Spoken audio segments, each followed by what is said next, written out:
السلام علیکم ورحمۃ اللہ وبرکاتہ. خوش آمدید آپ سبھی کو شفا وائٹس میں. میں ہوں آپ کی ڈاکٹر شفالی ناز. اسلام پاکیزگی کے بارے میں کیا کہتا ہے؟ جو نبی کریم صلی اللہ تعالی وسلم کی حدیث ہے کہ پاکی آدھا ایمان ہے. اس سیریز میں انشاءاللہ ہم اس کے متعلق سمجھیں گے پاکی کے تمام مسئلے مسائل، وضو کے، غسل کے. ویلکم یو ان DDC پاکیزگی. بسم اللہ الرحمن الرحیم. اللہم اجعلنی توابین وجعلنی من المتطہرین.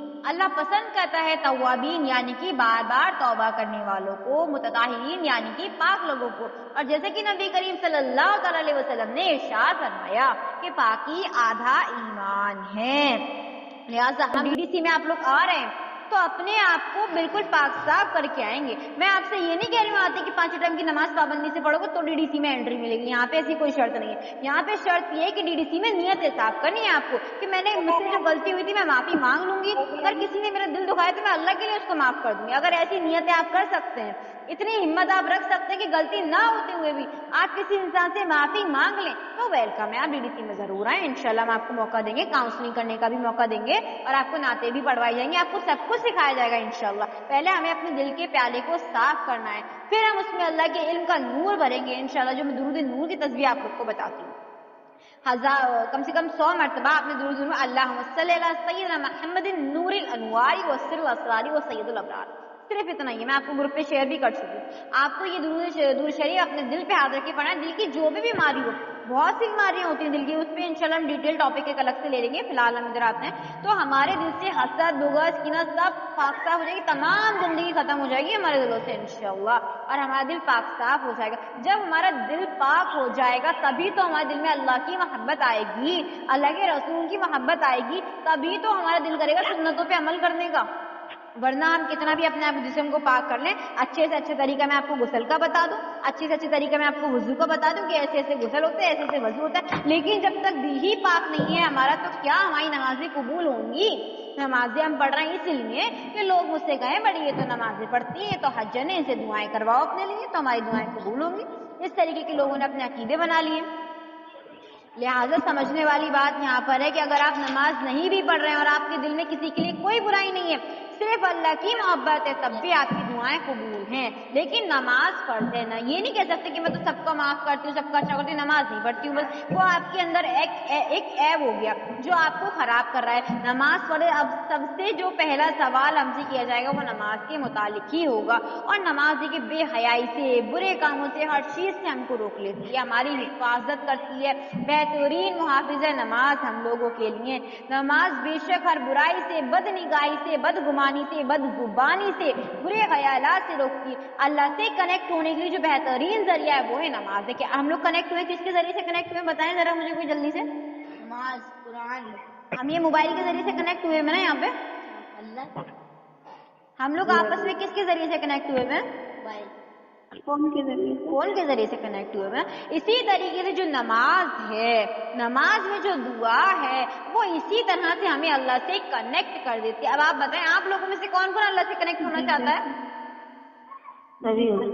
اب کسی سے کانٹیکٹ کرنے کے لیے ہم فون تو خرید لیتے ہیں نا فون کی. مجھے کانٹیکٹ کرنا کسی کا لے کے کر لیں گے. تو جب ہمیں اللہ سے کانٹیکٹ کرنا ہے تو ہمیں کیا یوز کرنا ہے؟ نماز کا یوز کرنا ہے. بالکل. ہمیں اگر اللہ سے کانٹیکٹ کرنا ہے تو نماز یوز کریں گے، قرآن یوز کریں گے، اس کے ذریعے سے ہم اللہ کے قریب ہوں گے انشاءاللہ. کسی کے ساتھ پاکی کے بہت سے مسئلے مسائل آتے ہیں. دیکھیے وضو میں بہت سے شکوک و شبہات ہوتے ہیں کہ ہم کو ہوا پاس ہوتی تو وضو ٹوٹ جاتا ہے، ایسا کیا مسئلے. بس سمپل سے ایک رول آپ کو بتا رہے ہیں، اس سے اپنے دماغ میں بٹھا لیجیے گا. انشاءاللہ ہمارے DDC کے جو ممبرس ہیں وہ کبھی کنفیوز ہونے والے نہیں، کیونکہ DDC میں چلتی ہے دلیل. اگر یہ بات میں یہاں بیان کر رہی ہوں نا، اس کے پہلے 3-4 گھنٹے کی ریسرچ ہے، باقاعدہ بڑے بڑے علماء کے بیان سن کے تب میں یہ بات آپ کو بتا رہی ہوں. غور فرمائیے گا میری بات پہ سبھی بہنیں میری انشاءاللہ. اگر آپ کو دیکھو شرم گاہیں جو ہوتی ہیں ہمارے 2 ٹانگوں کے بیچ کی جو جگہ ہے، وہاں سے آپ کو کوئی چیز فیل ہو رہی ہے نکلتی ہوئی، جیسے کہ وہ ڈسچارج بھی ہو سکتا ہے، وہ بلڈنگ بھی ہو سکتی ہے، وہ ہوا پاس بھی ہو سکتی ہے. وہاں سے اس جگہ سے جسے ہم 2 ٹانگوں کے بیچ کی جو جگہ ہوتی ہے وہاں سے آپ کو کچھ اس طریقے کا نکلتا ہوا فیل ہو رہا ہے، اس حالت میں آپ کا وضو ٹوٹ جائے گا. اس حالت میں آپ پہ دوبارہ وضو کرنا فرض ہو جائے گا. جیسے اگر آپ کو نماز پڑھنی ہے دوبارہ سے تو آپ استنجا کریں یعنی واش روم سے فریش ہوئیں گے, اس کے بعد آپ وضو کر کے دوبارہ نماز کنٹینیو کر سکتے ہیں. یہ صرف اس حالت میں وضو ٹوٹتا ہے, زور زور سے ہنسنے پہ وضو نہیں ٹوٹتا ہے, زور زور سے ہنسنے پہ نماز ٹوٹ جاتی ہے. اگر آپ نماز پڑھتے ہوئے کھلکھلا کے ہنس رہے ہو دانت پھاڑ پھاڑ کے تو آپ کی نماز ٹوٹ جائے گی, وضو اس سے نہیں ٹوٹتا ہے. ٹی وی دیکھنے سے وضو نہیں ٹوٹتا ہے, شیشہ دیکھنے سے وضو نہیں ٹوٹتا ہے. اگر آپ کو بلیڈنگ دانت سے خون نکل رہا ہے, ناک سے خون نکل رہا ہے یا ہاتھ پیر میں کہیں کٹ لگ گیا ہے, دو وجوہات اس میں ملتی ہیں. بہت سے علماء کہتے ہیں کہ وضو ٹوٹ جاتا ہے, اور بہت سے علماء کہتے ہیں کہ حضرت علی رضی اللہ تعالیٰ عنہ کو جب نماز کے درمیان میں شہید ان پہ تلوار چلائی گئی تھی تو اس وقت انہوں نے نماز نہیں توڑی تھی اور خون بہتا رہا تھا, تو یہاں سے یہ معلوم ہو کہ وضو نہیں ٹوٹتا ہے. اسی طریقے سے حضرت ابو بکر رضی اللہ تعالیٰ عنہ کی ایک روایت ملتی ہے کہ جب ان کا انگوٹھا کاٹ دیا گیا تھا تب بھی آپ نے نماز کنٹینیو رکھی تھی, مطلب خون بہنے سے وضو نہیں ٹوٹتا. یعنی اگر اس جو میں نے بتایا پرائیویٹ باڈی پارٹ سے اگر آپ کی کسی خون بہ رہا ہے اس حالت میں آپ کا وضو ٹوٹ جائے گا, یا وہاں سے کچھ بھی چیز نکلتی ہوئی محسوس ہو رہی ہے تو اس حالت میں آپ کا وضو ٹوٹ جائے گا. اگر آپ کو ادر کسی باڈی آرگن سے بلڈنگ ہو رہی ہے تو اس حالت میں آپ کا وضو نہیں ٹوٹے گا. یہاں تک سب کو کلیئر ہے کہ وضو کب ٹوٹتا ہے کب نہیں ٹوٹتا ہے؟ وضو کرنے کے لیے سب سے پہلے اگر ہم نماز کے لیے وضو کریں تو نیت کا ہونا لازمی ہے کہ ہم نیت کر لیں کہ ہم اپنے جسم کو اللہ کے لیے پاک صاف کر رہے ہیں. اور ہم جب وضو کریں گے تو اپنے جب ہینڈ واش کریں گے 3 مرتبہ ہوتی ہے نا, کلائی تک 3 مرتبہ ہینڈ واش کریں گے تو ہم نیت کریں گے اللہ میرے ہاتھوں سے تمام گناہوں کو پاک صاف کر دے. پھر اس کے بعد جب ہم کلی کرتے ہیں تو ہم نیت کریں گے اللہ میری زبان کو جھوٹ سے پاک صاف کر دے. پھر جب دوسری کلی کرتے ہیں توجہ کے ساتھ سنیے گا میری بہنوں, جب ہم دوسری کلی کرتے ہیں تو ہم کہیں گے اللہ میری زبان کو بہترین الفاظ بولنے کی توفیق عطا فرما دے. پھر جب ہم تیسری مرتبہ کلی کریں گے تو ہم اپنے ذہن میں ہی اپنے دماغ میں یہ خیالات لے آئیں گے کہ میرے اللہ میری زبان سے جو دعائیں نکلیں ان کو اپنی بارگاہ الہی میں قبول فرما لینا.